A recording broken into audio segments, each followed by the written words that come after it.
And then John McNay will be talking about the conservative movement and some of the bibliography that William Cronin provided on his blog, Scholar as Citizen.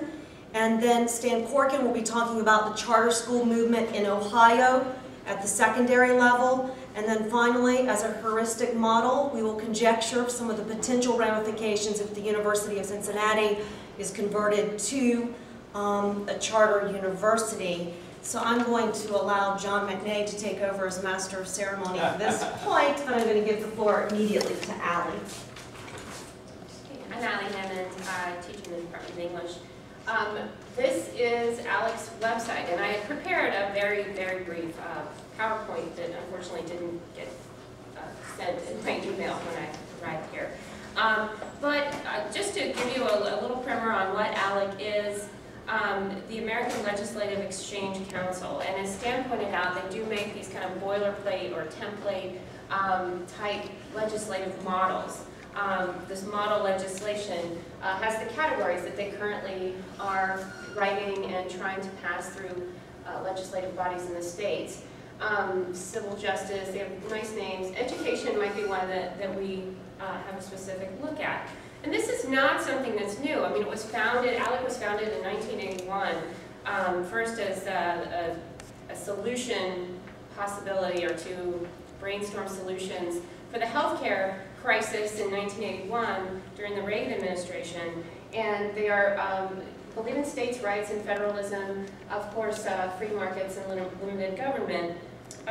But some of the things that you might be more familiar with recently, in 2006, the state of Ohio tried to pass a sunshine law or an academic diversity law or intellectual diversity law, and that was SB 24, and I don't think it went anywhere.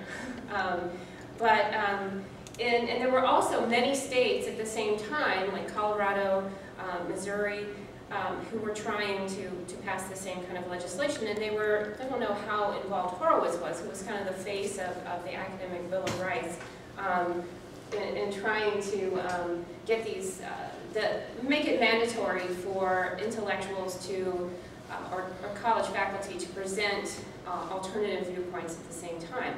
And worries, it worried the AUP and others that there was going to be some kind of restrictions as far as hiring practices, that they were going to have to seek out people who had certain political agendas or certain pedagogical agendas.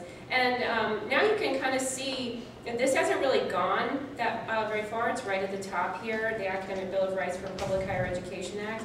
And honestly, Higher Education Sunshine Act, and sunshine for a public university means full disclosure generally, but the state of Missouri has recently, I'm not sure where they are in the legislative process, but I know that it had gotten to the floor of one of their legislative bodies. I think it was called the Elizabeth Booker Sunshine Law, which was named after the social work student who refused to take homophobia training or sensitivity training because her religious beliefs said that homosexuality is a sin and therefore she shouldn't have to, and they've said, well, you can't be a social worker then, and she sued the school, and the law is named in her honor. And that's going, I think, to a referendum vote this November. So we still haven't seen the end of that, but as Stan will tell you, that charter schools are of particular interest right now. There's a lot of language on here that sounds awfully nice, accountability and savings, and the 140 Credit Hour Act, where they want to limit the number of hours that a student receiving aid from the state can take to expedite the process of graduation and things like that.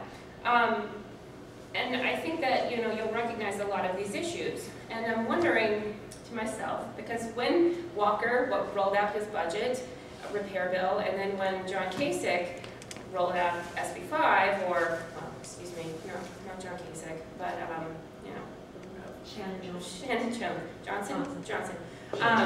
Jones, yeah. Communications. It was something very, smelled something was rotten in the state of Denmark, right? And it was happening in a lot of different states in this kind of very methodical way. And I thought, there's some cabal going on. There was some kind of, and well, I don't know if they would call themselves a cabal, but that's exactly what it was. And it was this model legislation about, you know, different aspects of education and employment and tax and fiscal policy. And as it turns out, our governor was one of the founding members of ALEC, and our state senator, Bill Seitz, who represents our district, is also the chair of the Civil Justice Committee. So they're charged with tort reform, and also it turns out that they're really in favor of working on prison overpopulation, in other words, privatization of prisons. So why are we seeing this now? Well, of course, the 2010 elections saw, and I would have the numbers right in front of me, but we saw 14 legislative bodies move from Democratic control to Republican control. Republicans now control both legislative bodies of the state in 22 states, along with a majority of Republican governors. I think it's in the order of 37 Republican governors. So they have seized this prime opportunity for this to happen.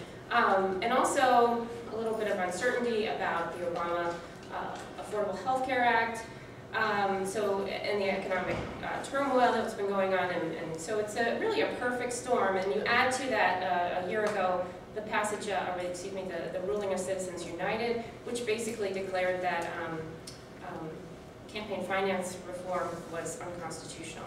So you have really a move towards less transparency in government and in fundraising, and this moment when they really are seizing the opportunity to get this legislative agenda done. So here's who they are. It's $50 for a legislator to join ALEC, and it's anywhere from $2,500 to $10,000 a year for a corporate member to join. The board is made up of, let's see, here's the state. It actually has to be an elected Republican. No, I don't, they claim that they're okay. Bipartisan. They're like, there's some Democrats, but it's supposedly. Eric Fingerhut gave a speech at one of their gatherings one time, so they must let in some other folks. Yeah, he was the education guy. Yeah, last in the Strickland. Right, right. Here are their enterprise board members as of December 1st of last year. So we see a lot of really big corporations represented. Johnson & Johnson, Pharma, American Bail Coalition, which is really fascinating to me. Maybe that's part of the reason of the interest in criminal justice. Coke Industries, of course, you know, Reynolds, Big Tobacco, Walmart, insurance, UPS, a lot of different angles represented here of the corporate environment. So that is basically, now I was trying to find out, because somebody was like, they have a lot of these guides, PDFs, to how to pass this, or how to defeat Obamacare. And so I was trying to get some of these publications, and some of them are available. For instance, here, the first one, Disorder in the Court, opened up just fine for me. But after that, the links were, you know, failing to open pretty. Oh, this one's more. But a lot of the links are just, nothing happens. It's not like it takes you to a different page or anything. It's just nothing there. But these like boot camps, like what was it? The one